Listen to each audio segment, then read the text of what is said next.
박수로 맞이해 주시기 바랍니다.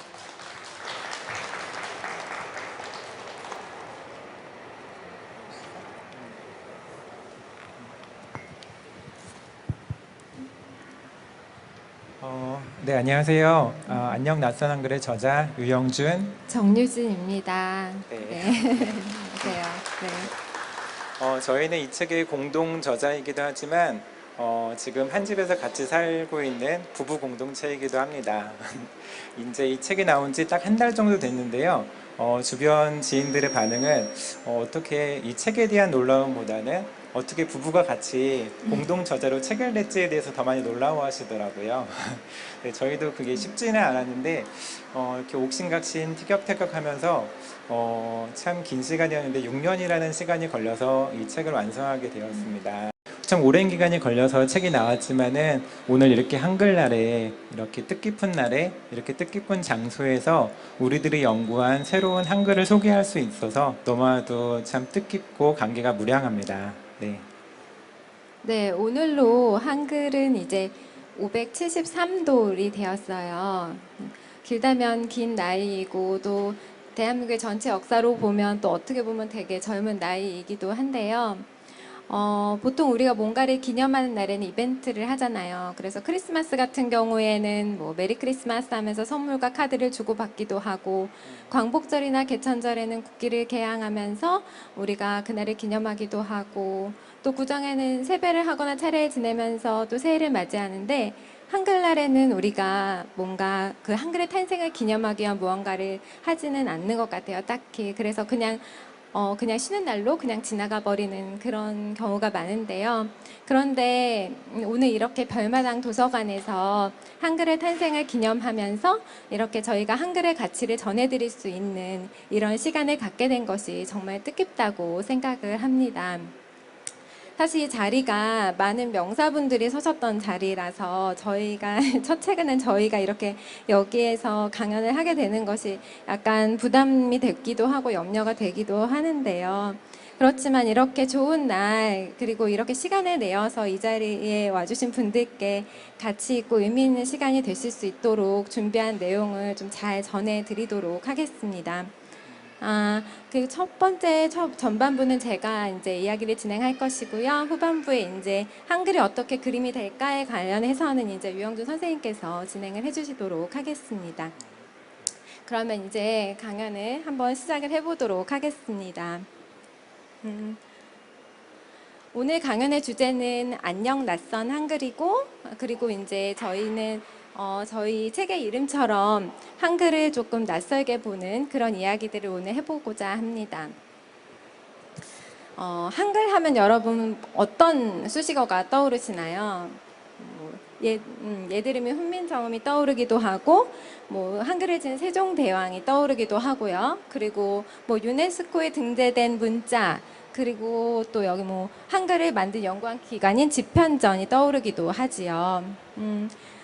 이렇게 수많은 수식어, 훌륭한 수식어를 갖고 있는 이 한글은 우리말을 기록하는 우리의 문자입니다.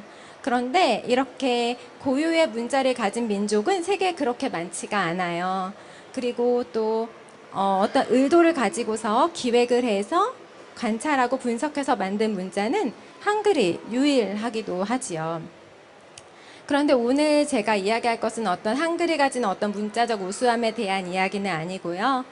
주제처럼 약간은 조금은 다른 낯선 이야기를 해보고자 하는데, 먼저는 한글의 우수함 이면에 있던 한글의 어려웠던 시간들을 좀 살펴볼까 해요.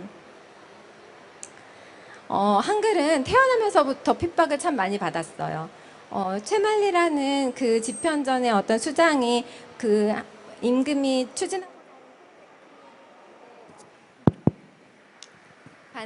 반대하면서 그것을 반대하는 상소문을 올리기도 했고요. 그리고 만들어지고 나서도 언문, 언서, 암클이라는 것으로 불리는데 이게 무슨 뜻이냐면 상스러운 사람들이나 쓰는 문자, 여자들이나 사용하는 문자라는 한글을 아주 비하하는 뜻의 단어였어요. 그런데 조선시대 내내 이런 식으로 불리면서 많이 이제 핍박을 받았던 존재였지요. 또 연산군 때에는 그 연산군을 비방하는 벽서가 붙었었는데 그게 하필이면 또 한글로 작성이 되어서 연산군은 이 한글을 익히고 사용하는 것을 금지하는 명령을 내리기까지 합니다. 그런가 하면 일제강점기 때는 어떻죠? 민족 말살 정책으로 인해서 한글은 아예 없어질 위기에 처하기도 했고요. 또 대한민국 초기에는 한글 간소화 작업이라고 해서 한글의 고유의 문법을 거의 대부분 삭제해버리는 그런 위기에 봉착하기도 했었습니다. 또 지금은 어떤가요? 아이가 태어나서 말을 떼기 시작하면 한글을 가르치기보다는 영어를 가르치는 것에 더욱더 열중을 하는 시대를 우리는 그리고 한글은 살고 있기도 합니다. 여기 보시는 이 문서는 3.1 독립선언문이에요. 근데 독립을 선언하는 문서라고 하면 왠지 한글로 되어 있어야만 할 것 같잖아요. 그런데 대부분의 문장이 한문으로 되어 있고 어미와 조사 정도만 이제 한글로 되어 있는 것을 볼 수가 있습니다. 이 시대까지도 한글은 그렇게 대중화가 되지 못했고 오히려 한자 사용이 우선시 되었다는 것을 알 수가 있지요. 아이러니하게도 한글의 대중화를 조금 더 촉발시킨 것은 그 외국인 선교사들이었어요.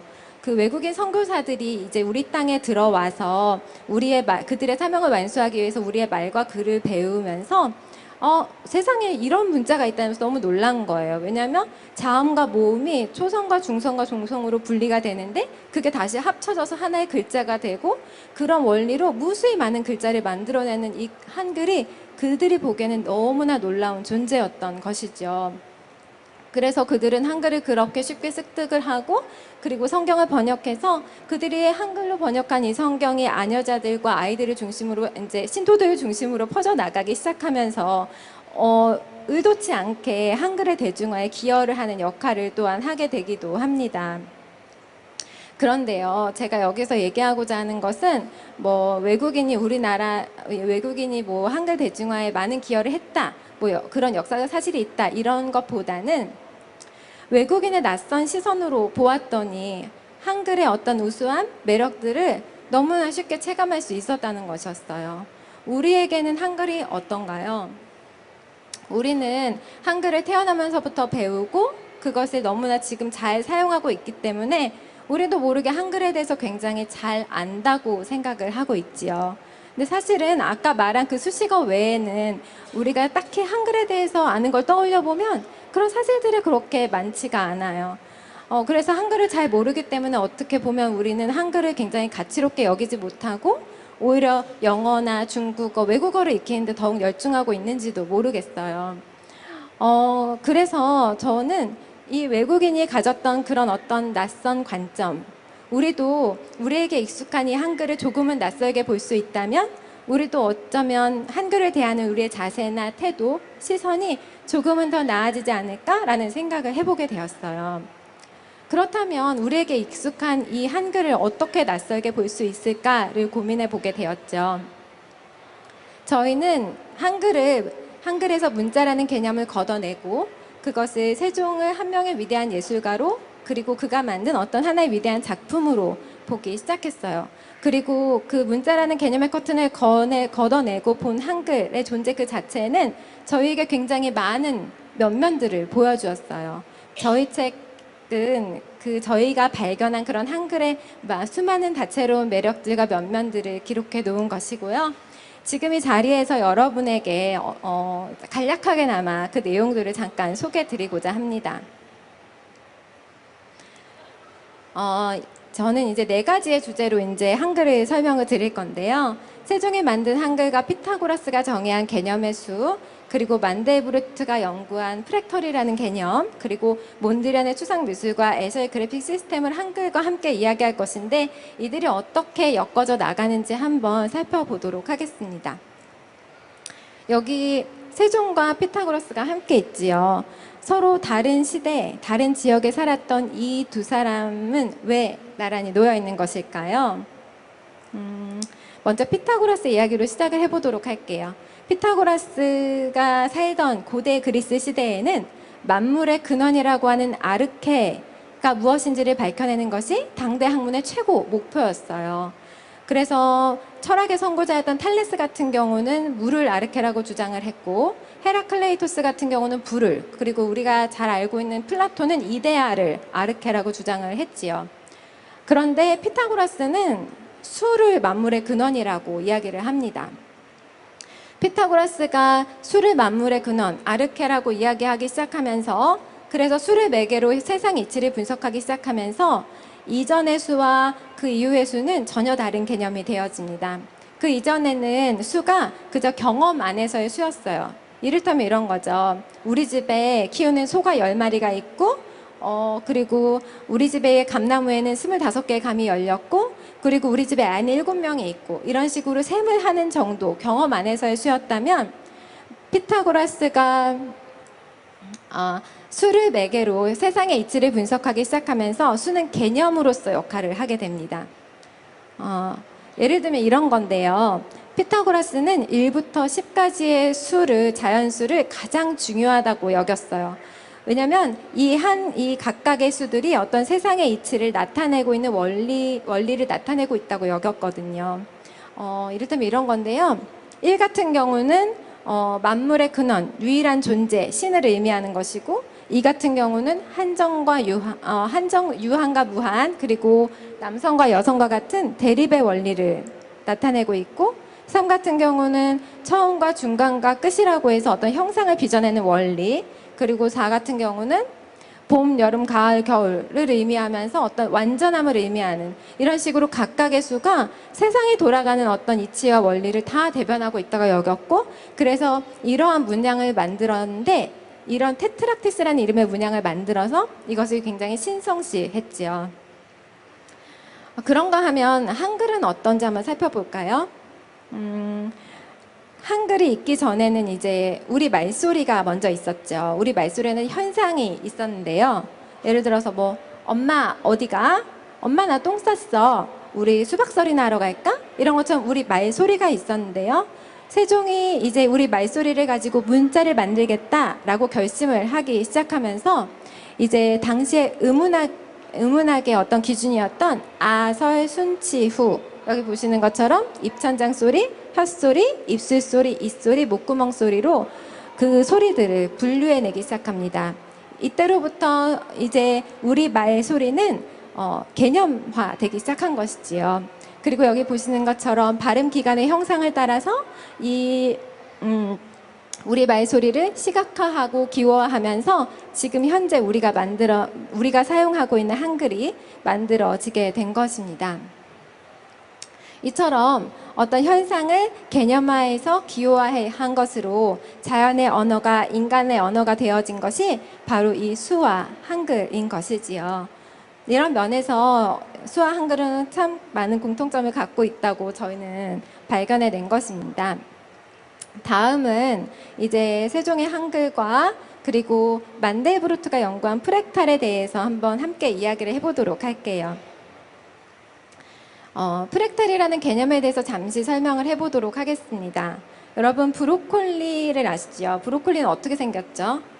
나무와 같은 모양으로 생겼는데 그 안에 조그만 나무들이 막 모여 있는 걸 볼 수가 있어요. 그 부분과 전체가 굉장히 닮아 있지요. 그런데 브로콜리만 그런 게 아니라 여기 보시는 고사리나 양배추나 구름이나 번개나 뇌 구조나 눈송이도 다 부분과 전체가 닮아 있게 이렇게 이런 형상을 하고 있어요. 그런 특성을 전체가 부분과 닮았다고 해서 자기 유사성이라고 이야기를 하고요. 이것이 끊임없이 반복되는 성격을 순환성이라고 이야기를 하는데, 프랙털은 이런 자기 유사성과 순환성을 기하학적으로 풀어낸 것을 의미합니다. 그리고 이러한 프랙털의 성격을 모형으로 만든 것을 인공의 프랙털이라고 하는데요. 이것은 시어핀스키라는 사람이 만든 카펫이라는 프랙털 모형인데, 여기 보시면 이런 복잡한 이 문양은 처음에 전체 사각형을 구등분을 해서 중간을 삭제하는 이 단순한 원리의 최초 변수가 반복되면서 이런 부분과 전체가 닮은 구조가 끊임없이 반복되면서 만들어지는 프랙털의 형태를 띠게 되는 것이지요. 그럼 한글에서는 어떤 면이 이런 프랙털의 속성을 갖고 있을까 저희가 살펴보았는데, 한글은 특히 한글 모음자에서 그것을 발견할 수가 있는데요. 한글 모음자는 그 획의 역할을 하는 점과 가로획, 세로획의 조합으로 모음들이 만들어지게 됩니다. 그러면서 모음은 그렇게 조합이 되면서 이렇게 무한히 확장해 나아가게 되는 것이지요. 지금 여기 보시는 이 그림처럼요. 부분과 전체가 닮아서 그것이 반복되면서 끊임없이 퍼져나가는 프랙탈의 형태를 띠고 있다고 이야기를 할 수가 있겠는데요. 우리가 사용하는 모음은 굉장히 유한한데 어떻게 이렇게 반복되면서 퍼져나갈 수 있다고 하는 것이죠? 라는 의문을 가질 수가 있겠지만은 사실 우리가 사용하는 단어, 지금 사용하는 단어나 문자가 유한적이어서 그렇지 한글은 소리를 바탕으로 만들어진 문자이기 때문에 그 글자가 조합되는 원리는 무한히 많은 글자를 생성해낼 수 있는 가능성을 갖고 있습니다. 그렇기 때문에 이런 원리가 성립을 할 수 있다는 것이고요. 그런가 하면 프랙탈은 효율의 패턴이기도 합니다. 한정된 공간 안에서 가장 넓은 면적으로 무언가를 전달해야 하는 사명을 띤 우리의 몸이나 자연은 대부분 이런 프랙탈의 형태를 띠고 있어요. 그래서 뭐 혈관이나 나뭇잎의 인맥에서 이런 프랙탈의 형태를 확인을 할 수가 있는데요. 최소한의 노력으로 최대의 효과를 나타내는 극도로 효율적인 구조라고 이야기할 수가 있겠습니다. 그런데 한글도 굉장한 효율의 문자예요. 한글은 기읍, 니은, 비읍, 시읒, 이응이라는 기본 자음자 5자와 아까 보신 그 획과 점인 획과 가로획, 세로획 이 세 가지 모음의 요소가 만나서 11,172자라는 엄청나게 많은 숫자의 글자를 만들어내고요. 그리고 또 그 밖에도 우리가 사용하고 있지 않지만 표현하고자만 하면 무한히 많은 소리를 만들어낼 수 있는 가능성을 지니고 있죠. 엄청나게 효율적인 형태의 문자인 것이지요. 이처럼 한글은 프랙탈이 가지는 자기 유사성이나 순화성으로 인한 효율 구조를 한글에서도 띠고 있는 것을 저희가 확인해 보았습니다. 다음으로는 이 세종이 만든 한글에서 찾아볼 수 있는 어떤 추상 미술에 대해서 한번 이야기를 해볼까 해요. 보통 우리가 뭔가가 추상적이다. 그 영화는 참 추상적이더라 라고 얘기를 하면 보통 그 의미는 뭔가를 설명하기 굉장히 애매하고 모호하고 어렵다라는 뜻으로 보통 사용을 하잖아요.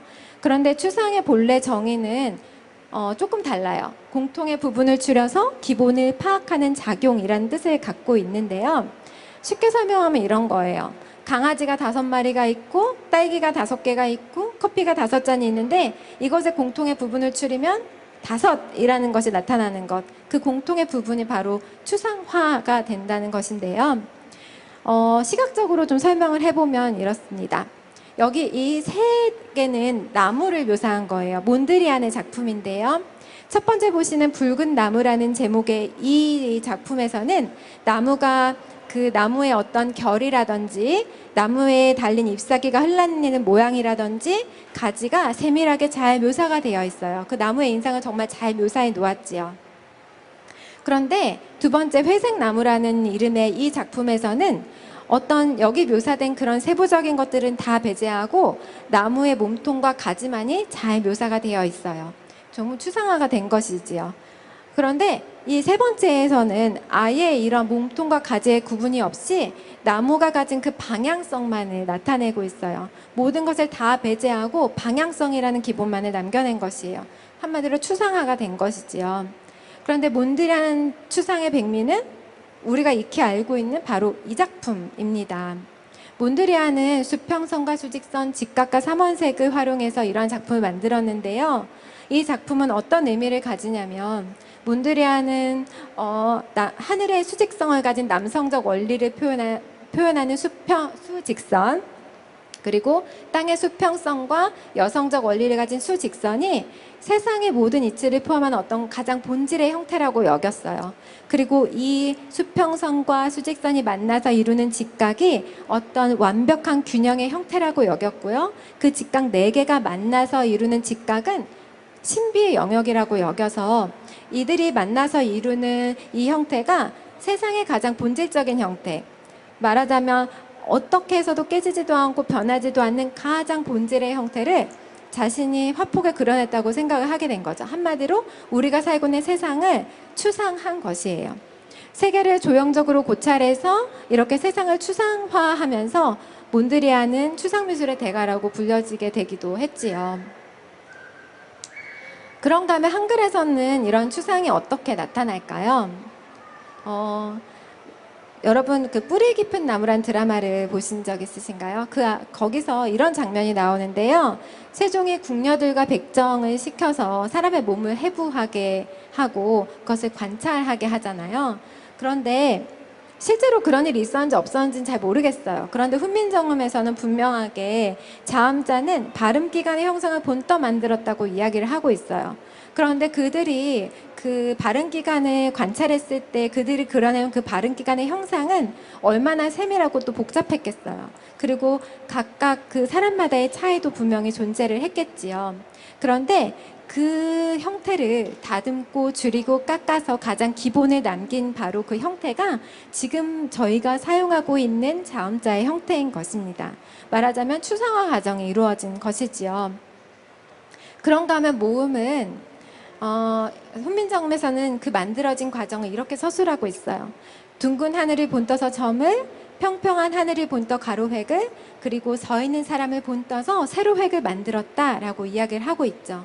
훈민정음 자체에서 한글의 모음자를 만들면서 추상화했다는 것을 직접적으로 서술을 하고 있는 것이에요.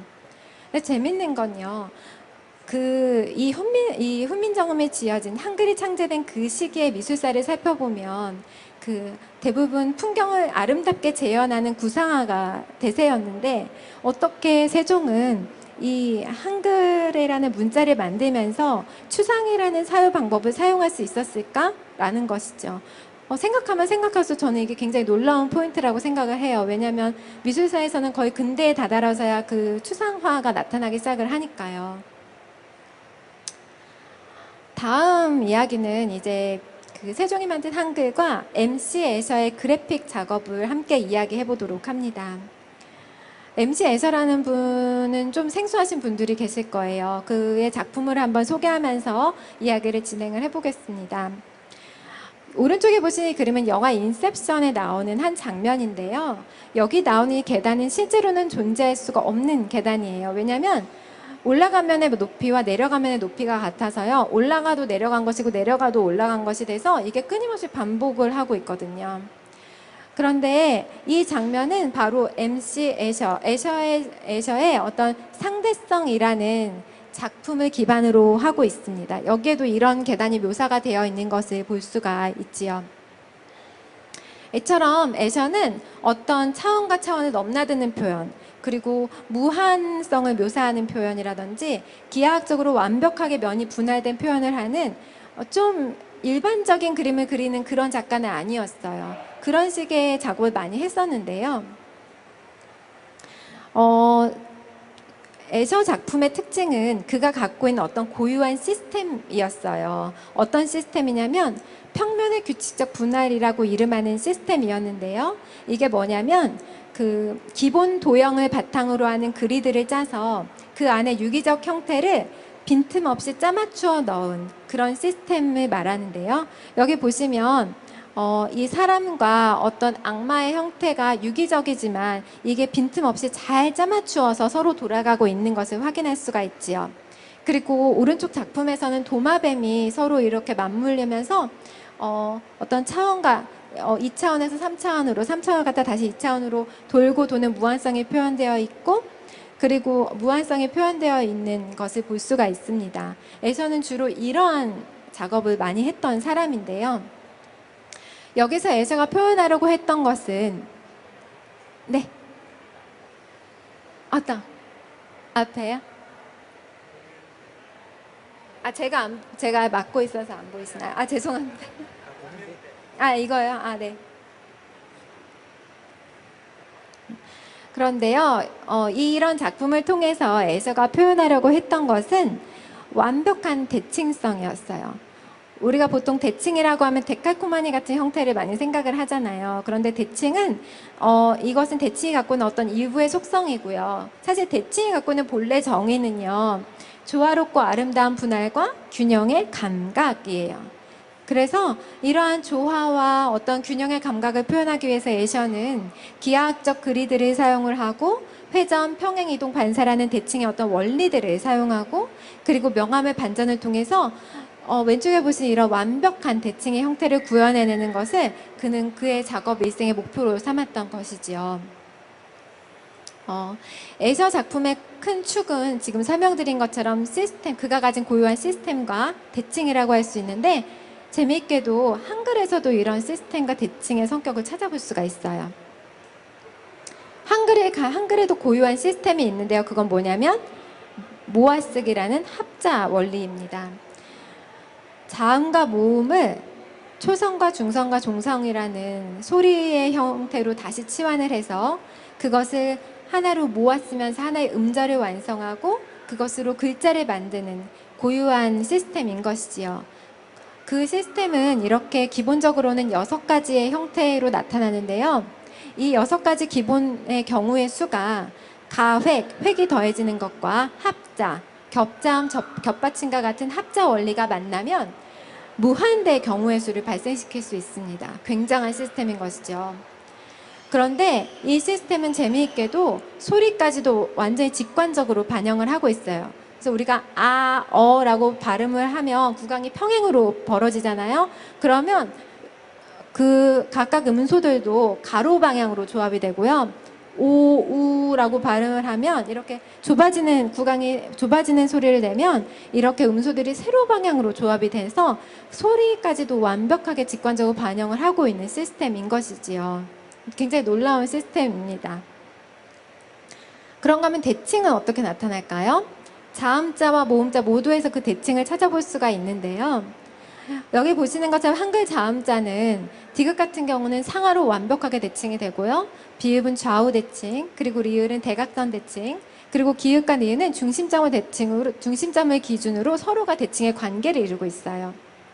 그런가 모음자는 어떨까요? 모음자는 아, 야, 우, 유처럼 확장되는 양의 소리면 오른쪽과 위쪽으로 획의 방향이 펼쳐지고요. 그리고 우, 유, 여 같이 좁아들고 어두운 음의 소리는 아래쪽과 왼쪽의 방향으로 방향이 펼쳐집니다. 재밌는 건 모음자의 이런 대칭이 수학적 좌표에도 완벽하게 매핑이 된다는 것인데 그런 걸로 봤을 때는 그 수학적 대칭의 원리가 이렇게 모음자에 적용이 된다는 걸 보면서 얼마나 한글이 어떤 균형 감각, 그런 대칭의 균형을 잘 표현한 문자인지를 확인해 볼 수가 있는 것이지요. 한글은 한마디로 대칭과 가획의 원리로 형태가 분화하는 시스템을 가진 굉장한 문자인 것입니다. 이렇게 피타고라스의 수에서부터 MC에서의 작업까지 이제 살펴보면서 한글에 관해서 이제 전달을 해드렸는데요. 한글은 이처럼 굉장히 과학적이면서도 어떤 지어진 과정에서의 추상을 확인할 수 있고 그리고 그 형태 자체에서 어떤 대칭의 균형의 아름다움을 확인할 수 있는 굉장히 예술적이기도 한 문자이지요. 근데 저희는 한글의 예술성에 조금 더 주목을 해서 한글을 예술의 형태로 온전히 바꾸어 볼 수도 있을까? 라고 생각을 해보았어요. 근데 재미있게도 저희는 한글이 만들어진 그 원리 속에서 한글을 예술의 형태로 바꾸어 볼 수 있는 실마리를 찾았고요. 그래서 한글을 정말 이미지로 바꾸어서 사유해 볼 수 있는 어떤 형태를 만들어냈는데요.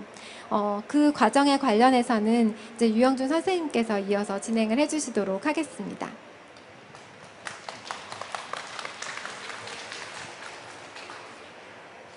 네, 앞에서 말을 하나도 더듬지도 않고 너무 잘해주셔서 좀 심적 부담이 되는데 저도 이렇게 편한 마음으로 잘 진행해 보도록 하겠습니다. 네, 앞서서 이제 한글의 제자 원리에 담겨 있는 이런 과학과 수학, 철학, 예술에 대한 이런 문자 외의 속성들을 살펴봤다면은 이제부터는 한글의 제자 원리를 이용해서 한글이 그림이 될 수 있고 예술이 될 수 있는 것에 대해서 설명을 드리도록 하겠습니다. 자, 아직은 이 상상이 잘 안 가실 건데요. 어떻게 한글이 그림이 될 수 있을까요? 또 그리고 그 그림이 된 한글은 과연 어떤 모습으로 표현이 될지 한번 이 강연을 들으시면서 한번 그 한글이 만드는 그림의 모습을 한번 연상해 보시길 바랍니다. 그리고 후에 나오는 그 그림의 모습과 한번 비교해 보면서 얼마나 그것과 근사한지를 확인해 보는 것도 하나의 재미가 될 수 있을 것 같습니다. 자, 먼저 한글의 색에 대해서 설명을 드릴 건데요. 자, 한글이 단순한 문자를 넘어서 예술의 관점으로 볼 수 있다라는 단초는 훈민정음 해례본에서 여러 군데서 찾아볼 수가 있습니다. 자, 이 설명에서 보시다시피 한글의 원리를 설명함에 있어서 문법이 아닌 이런 사람의 소리와 오행, 봄, 여름, 가을, 겨울이라는 계절을 얘기하고 오음을 얘기하고 있습니다. 이처럼 한글은 이런 대자연의 순리 속에 순응하고 있는 하나의 요소로 보고 있다는 것이죠. 그래서 이 한글이 단순한 기호 문자가 아닌 보다 더 큰 상위 개념 안에서 계획된 하나의 제작 작품이라는 것으로 여길 수 있는데, 바로 여기서 이제 이런 천지자연을 모티브로 한글을 만든 세종대왕의 작품 의도를 엿볼 수 있는 것이기도 합니다. 네, 한글을 만든 기본이 되는 이론적인 배경은 아까 앞에서 나온 오행이라는 것에 기초하고 있습니다. 이 오행이라는 것은 자연을 이루는 기초가 되는 것이기도 하고, 또 이 자연이 순환을 하는 생성과 소멸을 이루는 다섯 가지의 극이 되는 5가지 원소를 말하는 것인데요. 이것은 목, 화, 토, 금, 수라는 5가지 원소를 말해주고 있습니다. 이 성질에 따라서 이제 세로획으로는 다양한 성질들에 대한 분류를 나오고 있는데요. 여기서 재밌는 것이 한글도 한글에 대한 소리 성질 역시도 이 오행의 성질에 맥을 같이 하면서 오행을 이제 따르고 있다는 것이죠. 여기서 이제 첫 번째 한글의 색을 찾을 수 있는 단초를 찾을 수 있는데요. 바로 그것이 무엇이냐면은 우리의 조음 기간에 따라서 다른 오색과 자음자의 관계를 찾아볼 수 있다는 것입니다. 자, 여기서 볼 수 있듯이, 자, 동쪽의 파랑색에 속하는 기역, 쌍기역, 키역이 속해 있죠. 이런 식으로 5가지 원소에 따른 한글의 자음자를 분류할 수 있습니다. 이 세로획은 모두 다 이 5가지 원소에 속하는 요소들의 성질을 공유하고 있습니다. 자, 두 번째 단초는 이것도 역시 훈민정음 해례본에서 찾아볼 수 있는 건데요. 한글의 이런 자음자가 가는 소리 원리를 맑고 탁함으로 구분해 놓은 것입니다. 여기서는 총 4단계로 구분을 했는데요. 가장 맑은 소리에 해당되는 것이 전청이라는 것이고, 가장 탁한 소리에 해당되는 것이 전탁입니다. 이제 여기서 한글을 적용하면은 우리가 잘 알고 있는 된소리들 있잖아요. 뭐 쌍기역이나 쌍디귿 막 이런 된소리들이 전탁의 소리입니다. 어떻게 이제 이 소리에 대한 얘기가 색으로 적용될 수 있는지는 우리가 이렇게 예를 들면은 이런 소리를 얘기를 할 때는 음색이라고 표현을 하잖아요. 그리고 이런 색을 얘기를 할 때는 색조라는 표현을 하죠. 우리는 이걸 이렇게 나눠서 얘기를 하지만은 영어에서는 모두 다 톤이라고 그럽니다. 목소리 톤이 되게 좋네. 근데 그게 색에도 똑같은 표현으로 적용이 되는 거죠. 그래서 여기서 나눠진 이런 색조의 변화는 소리의 변화는 색적으로 그대로 옮겨서 표현할 수 있는 하나의 색으로 표현할 수 있는 두 번째 단초가 되어집니다. 자, 이렇게 이제 아까 처음에 봤듯이 한글의 색군이 정해지고 그거에 따른 색조로 나눌 수 있는 한글의 이제 이런 분류를 찾아볼 수 있는데요. 자, 이제 대충 이제 짐작은 할 수 있죠. 만약에 기역 같은 경우는 청색군에 속하는 가장 맑은 소리, 가장 채도가 높은 색이 기역의 색이 되겠죠. 마찬가지로 적색군의 전청이 되는 디귿은 가장 채도가 높은 빨강색이 디귿자의 색이 되겠죠. 그리고 반대로 이제 된소리인 쌍기역은 청색군에 속한 가장 탁한 색조가 쌍기역의 색이 되겠죠. 자, 이제 이렇게 이제는 짐작을 할 수 있는데, 이제 더 구체적으로 한 걸음 더 들어가서 한글의 이제 색상을 지정해야 됩니다. 자, 색상이라는 것은 지정하기 위해서는 필요한 것이 있는데 바로 색표준이라는 것이 필요한데요. 자, 이제 한글의 색으로 이제 색표준을 지정하는 거에 있어서 당연히 처음 떠올린 것은 우리의 이제 오방색 체계인데, 오방색 체계가 뭐냐면 우리가 잘 알고 있는 우리 전통색입니다. 자, 이제 오방색이라는 것이 단순히 5가지의 색으로 알고 있는데, 아까 그 오행의 표에서 보셨듯이 이 오행이라는 것은 이제 생선과 소멸을 같이 하면서 다 연계되어 있는 하나의 체계거든요. 마찬가지로 이 오행을 중심으로 우리 전통색들이 다 연결되어 있는 우리 전통색들을 볼 수 있습니다. 그래서 여기서 한글의 색을 색상을 지정하면은 되게 한글의 의미에도 부합하는 되게 의미 있는 작업이 되겠다라고 생각을 해서 막상 색상을 지정해 보니까 좀 몇 가지 문제들이 발생을 했습니다. 뭐냐면은, 자, 청색 같은 경우는, 자, 여기선 되게 맑고 파란색이 오방색으로 쓰여지긴 했는데, 전통색에서의 청색은 뭐냐면은, 자, 우리가 흔히 알고 있는 남색 있죠. 되게 짙은 남색이 전통색에서는 청색입니다. 그래서 가장 맑은 색으로 청색을 넣어야 되는데, 남색을 넣는 순간부터 그 다음 차청, 불청, 부탁, 전탁이라는 탁해지는 단계를 내야 되는데, 가장 맑은 색이 남색이 돼버리니까는 한글이라는 소리가 가진 성질하고 색이 매칭이 안 되는 거예요. 그리고 여기에 나와 있는 이 점점의 표현들이 우리가 사용하고 있는 한국의 전통색인데, 이 표본수가 너무 적어가지고 한글을 세분화해서 적응하는 데 많은 문제들이 발생을 했습니다. 그래서 두 번째로 찾은 것이 바로 한국산업표준색입니다. 이 한국산업표준색이 뭐냐면은 우리나라 이제 국가에서 지정한, 우리나라에서 지금 쓰고 있는 색 체계입니다. 기준이 되는 색 체계인데요. 이것은 이제 우리 말에 대한 정서를 담아서 우리나라 이름의 색 이름들을 다 정했고요. 이 색 체계는 먼세례 방식을 택하고 있습니다.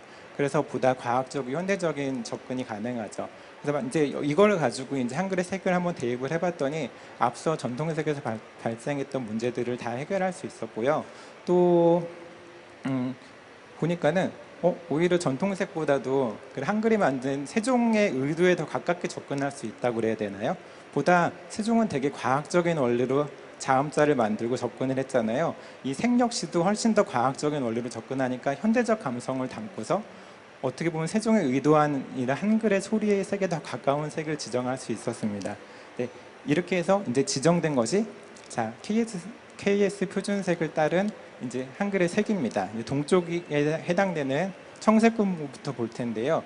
저희 아래에 선명한, 연한, 어두운 색조를 말합니다. 그리고 이제 아까 자음자를 분류한 전청, 차청, 불청, 부탁, 전탁의 단계가 있고요. 자, 이제 이것이 보면은, 자, 이제 동쪽의 파랑색에 속한 선명한이라고 하면은 가장 맑은 색이죠. 선명한 파랑색은 전청의 파랑색인 기역의 색이 되는 겁니다.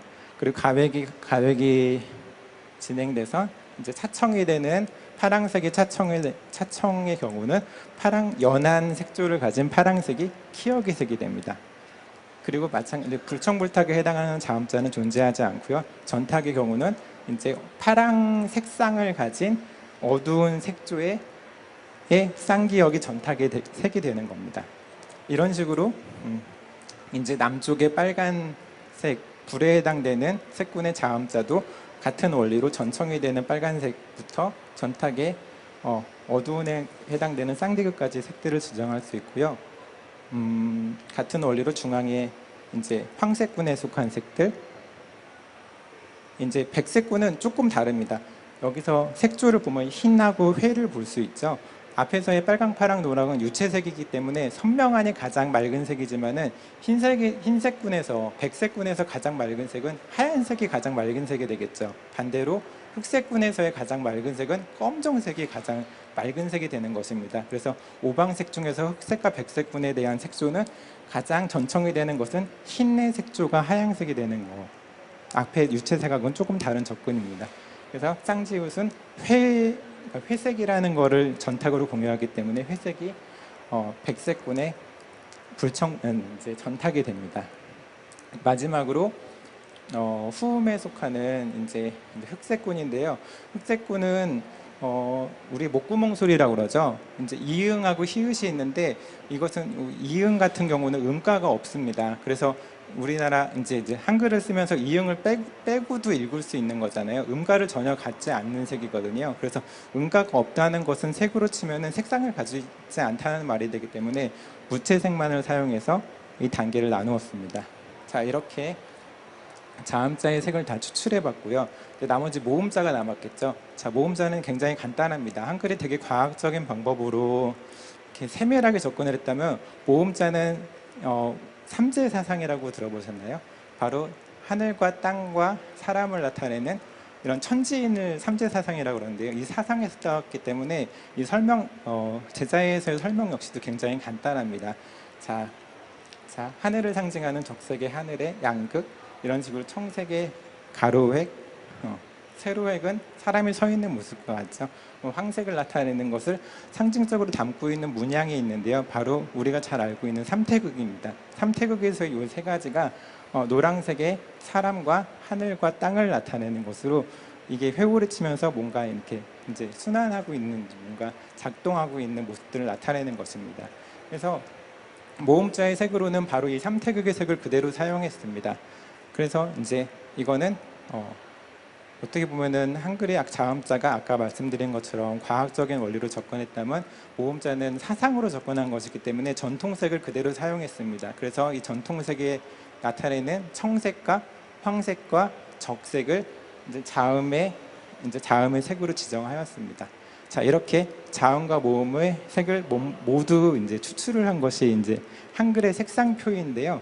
참 뭔가 되게 생소하죠. 한글을 색으로 이렇게 팔레트로 표현될 수 있다는 것이 되게 재미있는 일인 것 같아요. 자, 이제 이렇게 책상에 준비되고 나니까 이제 막 이걸 가지고 뭘 해볼까. 만약에 제 이름이 유영준이니까 이응을 따고 을을 따고 점 두 개를 찍으면 유가 되는 거겠죠.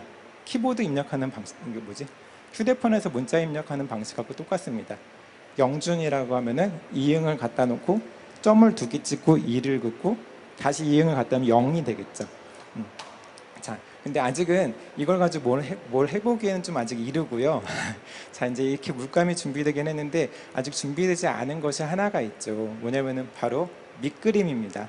자, 이제 그림이 된다는 것은 색과 이제 형이 존재해야지 이제 그림이 완성이 될 텐데, 이제 살펴볼 것이 이제 한글의 형입니다. 이제 이 형 위에 이제 한글의 색이 입혀지게 되겠죠. 자, 한글의 형은 크게 세 가지로 분류해 보았습니다. 앞서 설명한 대로 한글의 합자 원리가 만들어지는 합자 방식을 그대로 모양으로 표현한 것과, 두 번째는 한글은 초성과 중성, 종성으로 이루어져 있죠. 이게 소리로 치면은 처음 소리, 중간 소리, 끝 소리 하나의 그 파형과 같은 이렇게 울려 퍼진 나가는 모양을 만들 수 있을 거고, 세 번째로는 변형이라는 이름을 달아봤는데요.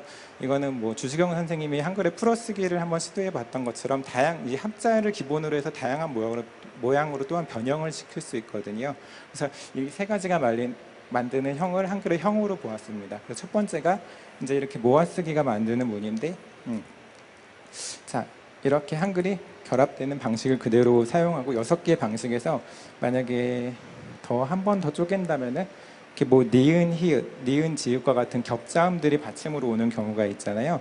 그런 경우로 치면 총 9가지의 기본형이 나오게 됩니다. 그리고 두 번째는 이제 소리의 발화 순서가 만드는 문의로 이제 첫 소리에 해당되는 자음과 중간 소리인 모음, 그 다음에 끝 소리인 종성의 모음을 이렇게 울려 퍼지는 모양으로 나타내는 형태가 한글이 만드는 이런 무늬가 만들어질 수 있겠죠. 그리고 세 번째로 풀어쓰기 방식으로 표현을 해봤는데, 이 풀어쓰기 방식은 받침이 없이 받침을 일렬로 나란히 쭉 나열해 놓은 겁니다. 아까 말씀드린 것처럼 키패드로 이런 한글을 입력하는 방식하고 똑같은 진행으로 보시면 됩니다. 자, 이제 이렇게 만들어진 한글의 색과 형을 한번 결합시켜 보겠습니다. 자, 이것이 첫 번째로 이름을 붙여본 것이 조각보 모양이라는 말을 붙여봤는데요. 만약에 한글에는 기본자라는 게 존재하죠. 자음자 5자, 모음자 3자라는 기본자가 무수히 많은 글자를 만들어내잖아요. 이제 한글을 그림으로 표현했을 때는 이것과 똑같이 기본형이라는 것이 존재합니다. 이 기본형 하나만 만들면은 이 기본형에서 모든 이미지들이 파생되는 거죠. 이 아까 프랙탈에서 본 것처럼 이 모체를 닮은 모체의 감성을 가지고 있는 파편들이 만들어지게 됩니다. 자, 이름을 조각보로 적기 때문에 조각보라는 시를 한번 이제 대입해 보려고 하는데요. 조각보, 돌이켜 벌어질 인생의 조각은 없다. 슬픔 뒤에는 언젠가 올 기쁨의 조각을 잇대고 불평 뒤에는 감사의 조각을 만들어 있대라. 오색 찬란한 상해의 조각부가 펼쳐질 것이다. 자, 이렇게 볼 때는 우리가 글로 읽는 하나의 문자가 되는 것이죠. 근데 이거를 그대로 그림으로 변환을 시키면은 이런 식의 한글을 만든 원리 방식 그대로 그림으로 변환을 시킬 수 있게 됩니다. 하나의 우리가 이렇게 여기 하얀 조그만 점들이 제가 실로 덧대 본 건데요. 그런 식의 하나의 조각부의 모양이 감성을 닮은 그 아까 기본형에서 파생된 한가리 색이 입혀진 모양을 볼 수 있습니다. 어두운 배경에서 보면 더 자세히 볼 수 있고요. 자, 두 번째로는 그냥 입방체 모양인데요. 한글의 초성, 중성, 종성이라는 세 면을 입체에서 볼 수 있는 세 면에 대입시켜 본 거고요. 이제 하늘에 해당되는 점은 이렇게 사방이 점으로 표현을 해서 이제 모음과 함께 결합을 하게 됩니다. 그래서 이거는 이제 괴테의 명언에 한번 대입시켜 봤을 때 이제 아까 사각형이라는 기본형에서의 이러한 한글 이미지들이 만들어지는 것입니다. 자, 이제 세 번째로 이름을 물수제비 모양이라고 해봤습니다. 자, 이제 물에다가 이렇게 돌을 밑으로 힘껏 던지면은 타다다다닥 하면서 이제 이렇게 파형들이 만들어지죠.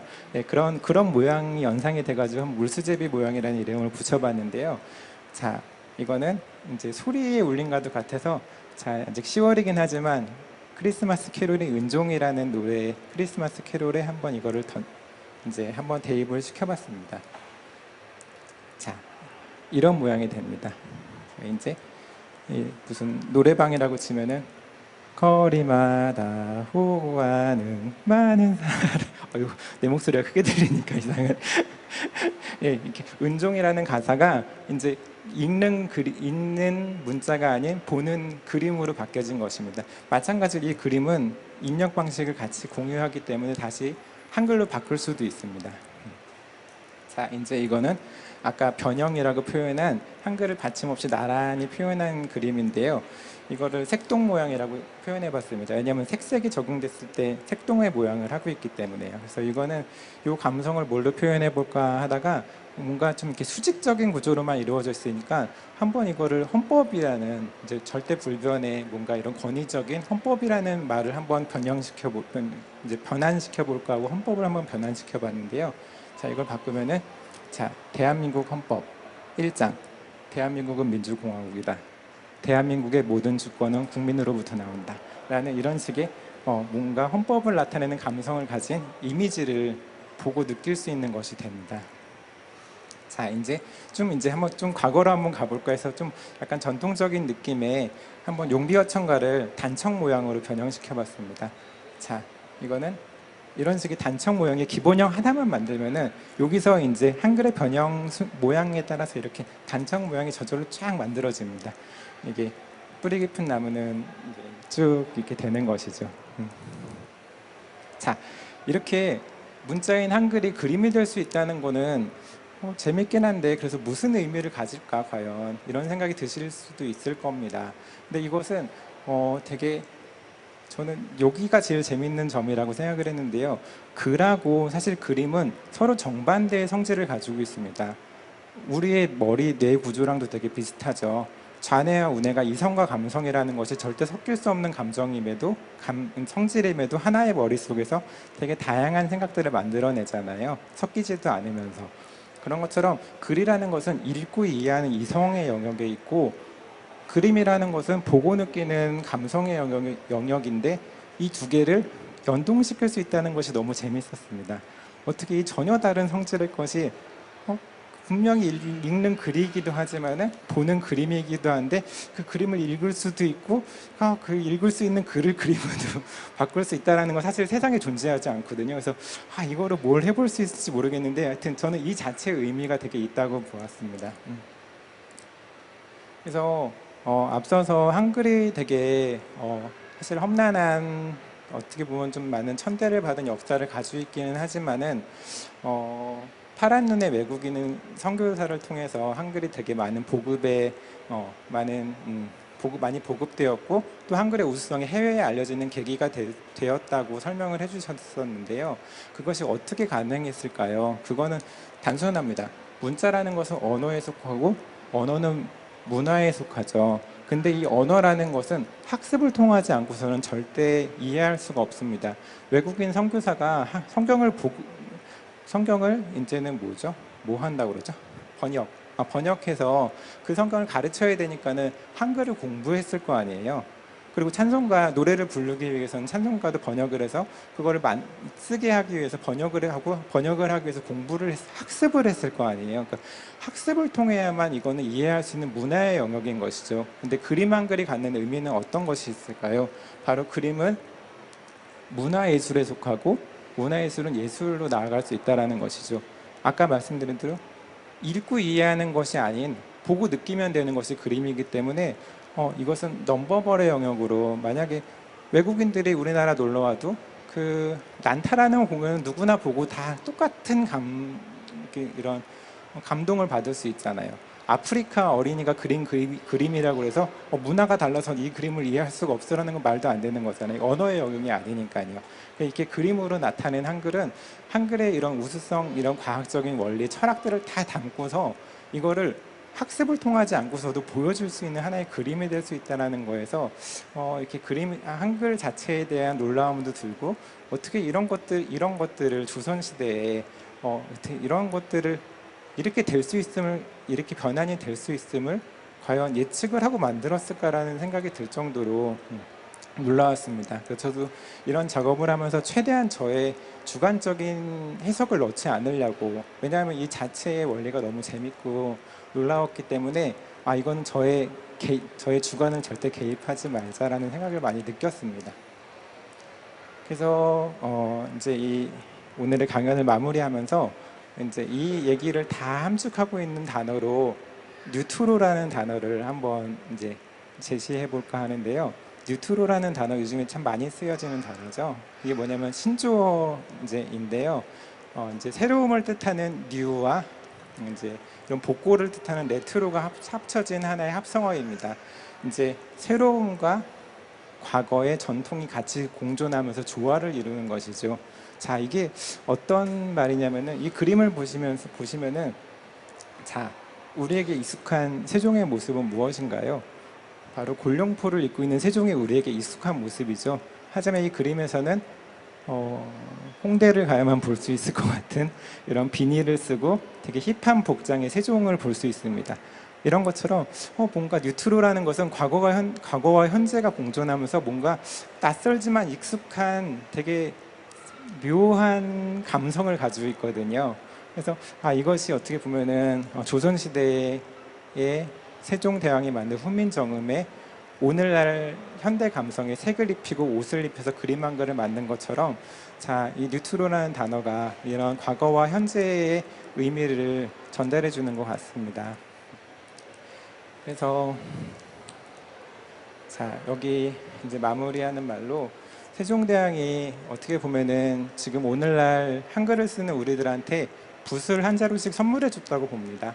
그래서 만약에 이 붓을 선물 받은 이 붓을 그냥 너무 흔하기 때문에 그냥 방치해 둔다면은 나랑 상관없는 것이 되겠죠. 근데 이 붓을 그렇지 않다면은 전통이 있는 것이기 때문에 간직만 한다고 한다면은 이 붓은 하나의 골동품에 지나지 않을 것입니다. 하지만 세종대왕이 우리에게 붓을 준 이유는 이것을 잘 활용하라고 좀 무한대로 사용하라고 준 거거든요. 그래서 이 세종대왕이 우리에게 선물해 주는 이 붓으로 우리는 멋진 글을 쓸 수도 있습니다. 6년이 걸렸지만 처음 낸 책을 이렇게 책으로 낼 수 있었던 것처럼 멋진 글을 쓸 수도 있고, 이 붓으로는 멋진 그림을 그릴 수도 있습니다. 그래서 한글을 이제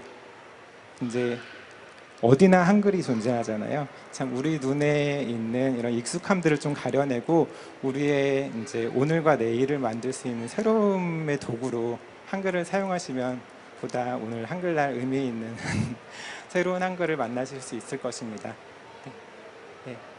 네, 오늘로 이 강연을 마치도록 하겠습니다. 감사합니다. 한글날을 맞이해서 두 분이서 멋진 강연을 준비해 주셨는데요. 혹시 질문 있으신 분 계신가요?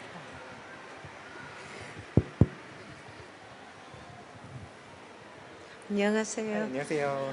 저는 한글에 대해서 질문하기보다 네. 두 분이 어떻게 이 책을 기획하게 됐고 두 분이 어떤 일에 종사하시는데 이 책을 이렇게 하시게 됐는지 그게 궁금했습니다. 아, 네. 사실은 학교 숙제로 시작하게 됐고요. 대학원에서 원래는 한글을 주제로 시작되진 않았어요. 뭔가 이렇게 뭔가 요즘에 시각화라는 게 이제 빅데이터니 뭐냐 하면서 시각화라는 게 하나의 요즘에 되게 하나의 중요한 학문은 아니고 뭐죠? 시각화라는 게 되게 중요하게 사용되고 있잖아요. 그래서 뭔가 주제가 있어서 뭔가 시각화를 해보려고 그랬는데 그때 마침 사실 국문과에 다니는 같은 팀원 한 명이 있었는데 제가 만든 이게 한글에도 되게 비슷한 원리가 있다라고 팁을 준 거예요. 그래서 그래? 하고 보니까는 진짜 한글에 이런 그림으로 바꿀 수 있는 시각화할 수 있는 요소들이 있다라는 것을 그때 힌트를 받게 됐어요. 그래서 힌트를 받고 나서 사실 뭐 학교 과제야 시간이 지나면 끝나는 거니까 사실 끝내면 되는데 이게 과연 진짜 모든 한글을 다 표현할 수 있을까라는 게 너무 궁금해가지고 한번 이제 그때부터는 저희 관심사가 된 거죠. 그래서 이거를 한번 진짜 파보자.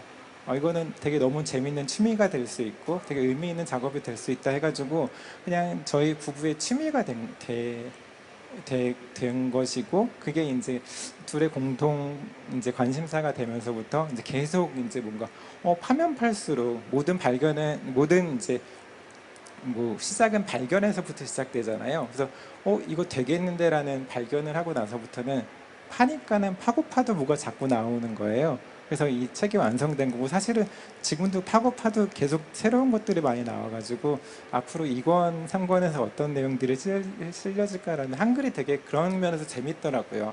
근데 이거를 아까 말씀드린 익숙한 것으로 보면은 그냥 흔한 것이 돼버리는데 정말 사실 너무 재밌어서 작업을 하게 된 거예요. 그래서 저는 직장에 다니고 있고요. 그렇기 때문에 이제 전업 작가가 아니기 때문에 더 재밌게 어떻게 보면 편한 마음으로 한글에 대해서 연구할 수 있었던 것 같아요.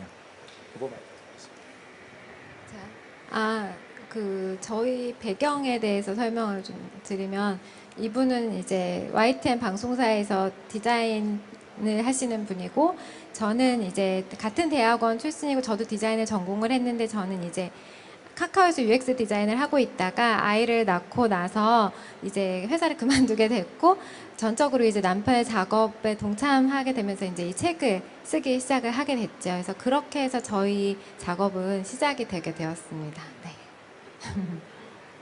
네. 네, 너무 말씀 잘 들었고요.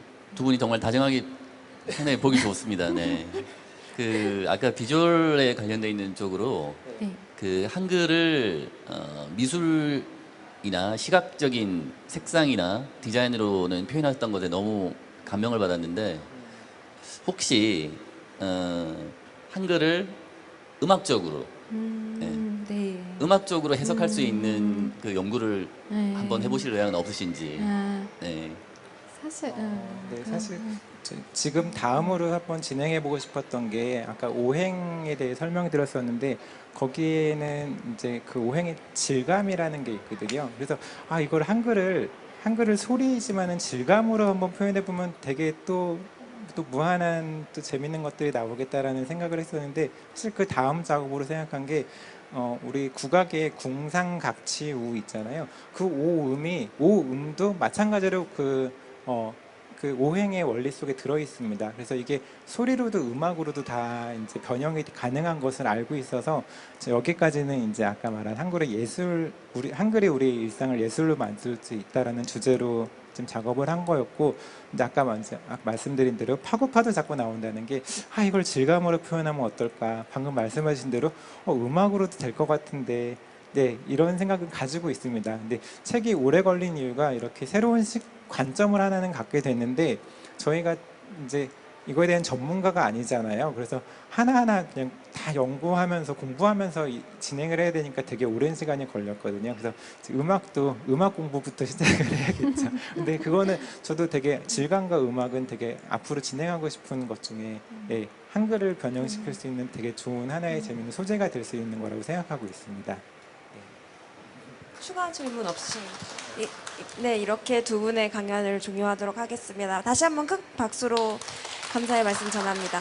감사합니다. 사인 사인이나 사진 필요하신 분은 앞에 한 줄로 서주시면은 작가님들 사인 도와드릴 수 있도록 하겠습니다.